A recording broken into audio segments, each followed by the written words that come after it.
Hello everyone, আসসালামু আলাইকুম। আমি স্বপ্না আছি আপনাদের সাথে। কাছে দূরে যে যেখান থেকে আমার এই ব্লগটি দেখছেন তাদের সবার প্রতি রইল অনেক অনেক শ্রদ্ধা এবং ভালোবাসা। কেমন আছেন আপনারা সবাই? আশা করছি সবাই আল্লাহর রহমতে ভালো আছেন। আলহামদুলিল্লাহ, আমিও ভালো আছি। তো নতুন একটি ব্লগ শুরু করতে যাচ্ছি। আশা করছি আপনাদের কাছে ভালো লাগবে। তো সকালের নাস্তা কমপ্লিট করে চলে আসলাম রান্নাঘরে। তো সামনে তো রোজা, আর বেশি দেরি নেই। তো হাতের কাজ যেগুলো আছে সেগুলাই গুছিয়ে নেওয়ার চেষ্টা করছি। আমি কিন্তু কথা বলতে বলতে যেটা করছি, এই যে চুলাতে একটা কড়াই বসিয়ে দিয়েছি, আর এই কড়াইয়ের মধ্যে কিন্তু আমি বেশ খানিকটা টমেটো নিয়েছি। টমেটো সস তৈরি করব। তো ভাবলাম একটু আপনাদের সাথে শেয়ার করি আমি যেভাবে টমেটো সস বানাই। তো আমি একটু একসঙ্গে সব কিছু দিয়ে দিলাম, তেজপাতা, দারচিনি, এলাচি, মরিচের গুঁড়ি, সামান্য একটু হলুদের গুঁড়ো দিয়েছি, আদা রসুন বাটা দিয়েছি, আর একটু শুকনো মরিচ দিয়েছি, সামান্য একটু পাঁচফোড়ন দিয়েছি,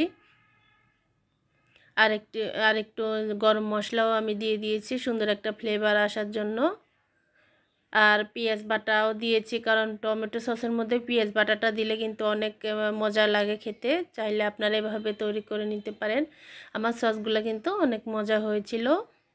তো বাইরে অনেক টাকা দিয়ে কেনার থেকে যদি আমরা একটু ঘরে কষ্ট করে বানিয়ে নিই, তাহলে কিন্তু সসটা নিজে বানালে অনেক স্বাস্থ্যের জন্য অনেক ভালো।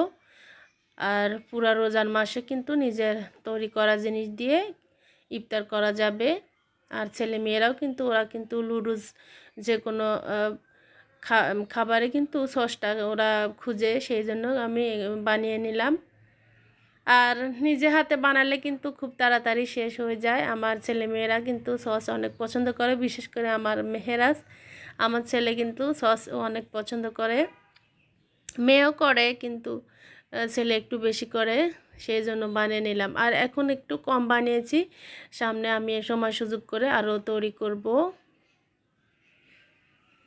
তো যাই হোক, কথা বলতে বলতে এখন আমি যে একটু, আমার অনেক দিন ধরে লতি খেতে মন চেয়েছিল, লতা বা লতি যেটাই বলে, কচুর লতি, সেটাই কিন্তু আমি রান্না করছি। আর যেভাবে আমি রান্না করছি ভাবলাম আপনাদের সাথে একটু শেয়ার করি।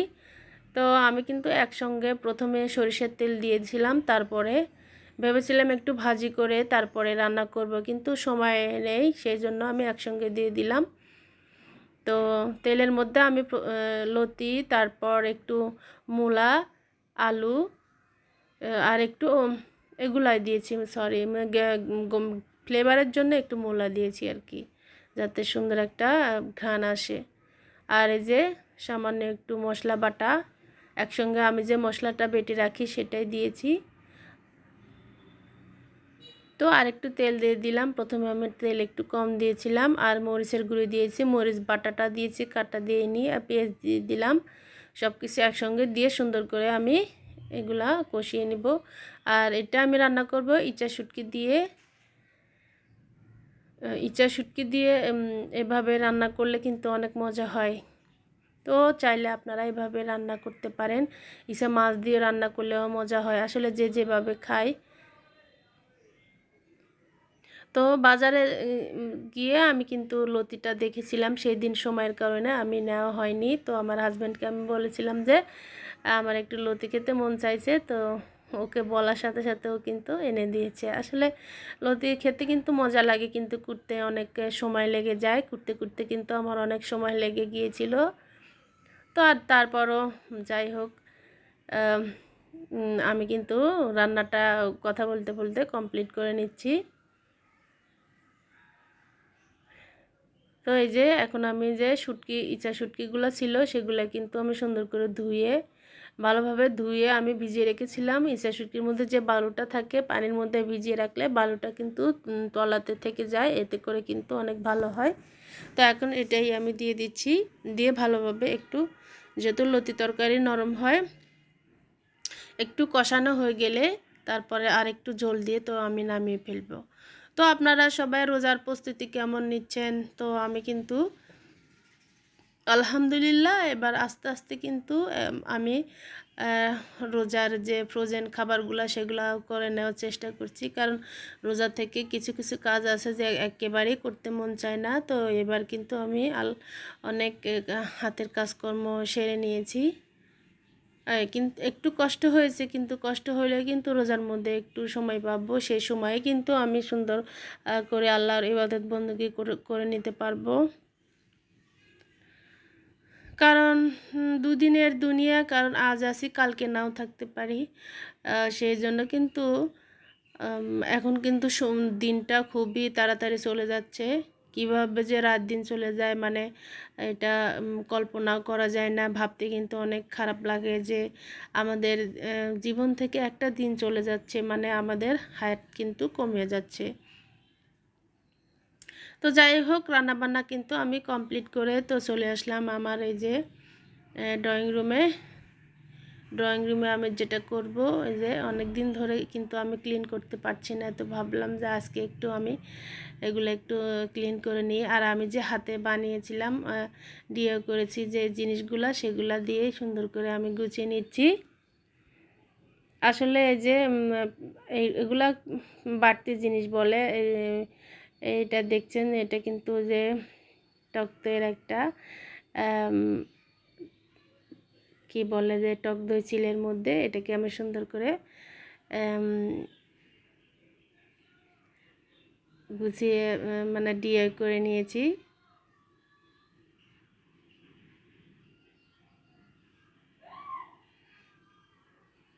এভাবে কিন্তু ফেলে দেওয়া জিনিস দিয়ে আমরা একটু ফেলে না দিয়ে সুন্দর করে কিন্তু আমরা এভাবে একটু টেকনিক বুদ্ধি খাটিয়ে কিন্তু সুন্দর করে কাজটা করে নিতে পারি।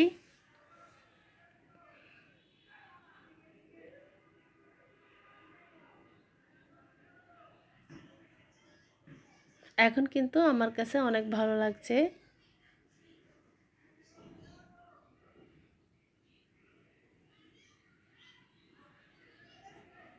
আগে একরকম ছিল, এখন কিন্তু ওই যে অন্যরকম, এখনও কিন্তু ভালো লাগছে।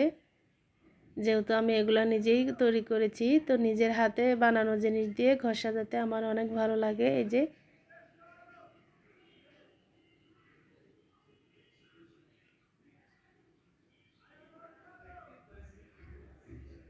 আমি কিন্তু সুযোগ পেলেই কিন্তু আমি আমার দিয়ে হাতের কাজগুলো করে নিই, কারণ আমার কাছে এই কাজগুলো করতে অনেক ভালো লাগে। জানি না আপনাদের কাছে কেমন লাগে। এখানেও কিছু আমি করেছি এই যে। তো আমার মতো যারা যারা এই কাজগুলো পছন্দ করেন, চাইলে সময় পেলে আপনারাও কিন্তু এভাবে করে ঘরটাকে মনের মতো করে সাজিয়ে নিতে পারেন। আমি কিন্তু সময় পেলে আমি আমার ঘর সাজাতে অনেক পছন্দ করি। এগুলা কিন্তু একদমই খুব কম প্রাইজে, কারণ এগুলা করতে বেশি টাকা কিন্তু খরচ হয় না। ফেলে দেওয়া জিনিস দিয়ে কিন্তু এগুলা করে নেওয়া যায়। প্লাস্টিক আমি একটু মানে যেসব প্লাস্টিকগুলা দরকার নাই সেগুলো দিয়ে ফেলে না দিয়ে ডিআই করে ঘরের ভিতরে সুন্দর করে সাজিয়ে রাখা যায়। সব কিছু যে কিনতে হবে সেটা না, কিছু কিছু নিজের বুদ্ধি খাটিয়ে যদি নিজের হাতে তৈরি করা যায় যে কোনো জিনিস, তাহলে কিন্তু অনেক নিজের কাছে ভালো লাগে যে না আমি এই জিনিসটা তৈরি করেছি।